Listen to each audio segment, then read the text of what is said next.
Hello everyone, hope you all are doing well. Welcome to the Diplomat's Desk. I am your host Meet Shah, and being a guy from data science, let's talk about the latest discoveries in data science today. What's happening? To explore the latest discoveries, we'll talk about the new foundation models, the compute revolution behind them, and how these breakthroughs are quietly redefining the business and the world. If you want to understand where AI and the data are really headed, stay tuned till the end. For years, deep learning struggled with tabular data, the structured kind that powers CRMs, finance systems, and analytical dashboards.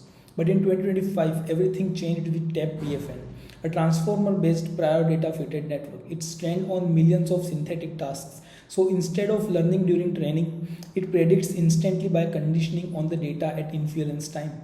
No tuning, no retraining, just instant generalization. On over 90 public benchmarks, TabPFN beats gradient boosted trees, random forest, and AutoML with inference times under 1 second. That's a massive step towards universal models for structured data. And in time series forecasting, the new TFB benchmark is cleaning up the space, standardizing over 200 datasets and comparing models fairly with metrics like MES and SMAP. It's exposing which models are genuinely robots and which were just leaderboard illusions. Let's move to the hardware side because of all the progress depends on the compute. NVIDIA's new Blackwell architecture, the B200 and the GB200 GPUs deliver up to 20 petaflops of FP8 compute with 192 gigabytes of ultra-fast HBM3 memory. That cuts training time for trillion parameter models by almost half. But the real revolution, inference cost and speed. With speculative decoding and 4-bit quantization, we are now seeing over 1000 tokens per second per user, making real-time AI assistance finally practical at scale. And in LORA fine-tuning and mixture of expert routing, and suddenly smaller models, 7B to 13B parameters, are delivering top-tier results at a fraction of the cost. The new strategy isn't bigger models, it's a smarter scaling. Next up is Retrieval-Augmented Generation or RAG. Until recently, everyone focused on building RAG systems. Now the shift is toward measuring them. Framework like BEIR, RAGAS, and TrueLens are helping team evaluate retrieval precision, grounding accuracy, and factual consistency. Because in industries like finance, healthcare, and government, you can't just trust the model. You need to prove it's right. This new focus on evaluation and auditability is turning RAG from a cool experiment into a deployable enterprise systems.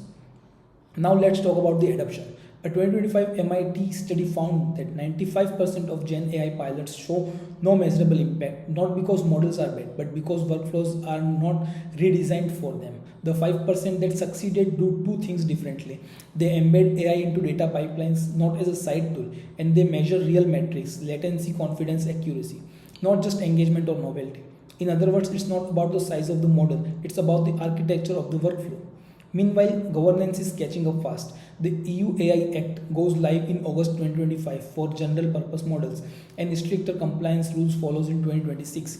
That means that data scientists will need to document datasets, explain model risks, and report bias transparently. Expect to see model cards, dataset sheets, and AI incident reports baked into every ML ops pipeline.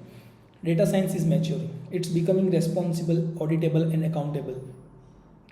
Synthetic data is now going mainstream, solving privacy gaps and class imbalance with generated samples. Edge models are growing smarter, bringing intelligence directly onto devices, and globally compute power is concentrating around a few regions and hyperscalers, making AI geopolitics a new frontier altogether. So what does it all mean? Data science in 2025 isn't just about the prediction. It's about building decision intelligence. The leaders in this new era will be the one who bridge technical depth with operational impact. If that's the future you want to be the part of, make sure you hit like, subscribe, and join me next time as we keep exploring the evolving world of intelligence systems. See you soon. Thank you for watching.